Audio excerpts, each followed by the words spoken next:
ಹೋರಾಟಗಾರೆಲ್ಲ ಮುಂದಿನ ದಿನಗಳಲ್ಲಿ ಬರ್ತಾರೆ. ಒಂದನ್ನ ಗಮನ, ಕನ್ನಡಪರ ಹೋರಾಟ ಸ್ಟಾರ್ಟ್ ಆಗಿದ್ದು ಮೈಸೂರು ಜಿಲ್ಲೆಯಿಂದ. ಯಾಕಂತಂದ್ರೆ ನಾವೆಲ್ಲ ಎದೆ ತಟ್ಟಿ ಹೇಳುವಂತಹ ಜಿಲ್ಲೆ ಮೈಸೂರು ಜಿಲ್ಲೆ.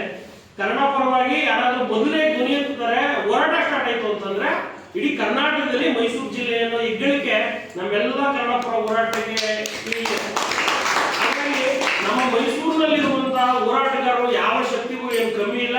ನಾವೆಲ್ಲರೂ ಸಹ ಏಕತೆಯಿಂದ, ನಾವೆಲ್ಲರೂ ಸಹ ಒಂದು ಸಮಾನತೆಯಿಂದ, ಯಾವುದೇ ಭಿನ್ನಾಭಿಪ್ರಾಯಗಳನ್ನ ಇಟ್ಕೊಳ್ಳದೆ ನಾವು ಮುಂದಿನ ದಿನಗಳಲ್ಲಿ ಕನ್ನಡಕ್ಕಾಗಿ, ಕನ್ನಡಿಗರಿಗಾಗಿ, ಕನ್ನಡಕ್ಕೋಸ್ಕರ ನಾವು ಒಂದು ಹೋರಾಟ ಮಾಡುವಂತಹ ಸುದಿನ ಅತಿ ಶೀಘ್ರದಲ್ಲಿದೆ. ನೀವೆಲ್ಲರೂ ಮುಂದಿನ ದಿನಗಳಲ್ಲಿ ನಾವು ಯಾವುದೇ ಒಂದು ಏಕತೆಯನ್ನು ಇಟ್ಕೊಂಡು, ಒಂದು ಒಗ್ಗಟ್ಟನ್ನ ಪ್ರದರ್ಶನ ಇಟ್ಕೊಂಡು ಮುಂದಿನ ನಾವೆಲ್ಲರೂ ಸಹ ಒಗ್ಗಟ್ಟಿನಿಂದ ಕಾರ್ಯಕ್ರಮಗಳನ್ನಾಗುವುದು, ಭ್ರಷ್ಟರ ವಿರುದ್ಧ ಒಂದು ಹೋರಾಟಕ್ಕೆ ನಾವೆಲ್ಲರೂ ಸಹ ಕೈ ಜೋಡಿಸುವಂತಹ ಕೆಲಸಗಳನ್ನ ಮಾಡೋಣ ಅಂತ ಹೇಳ್ತಾ, ತಮ್ಮ ಅನಿಸಿಕೆಗಳೇನಾದರೂ ವೈಯಕ್ತಿಕವಾಗಿ ಹೇಳ್ಬೋದು.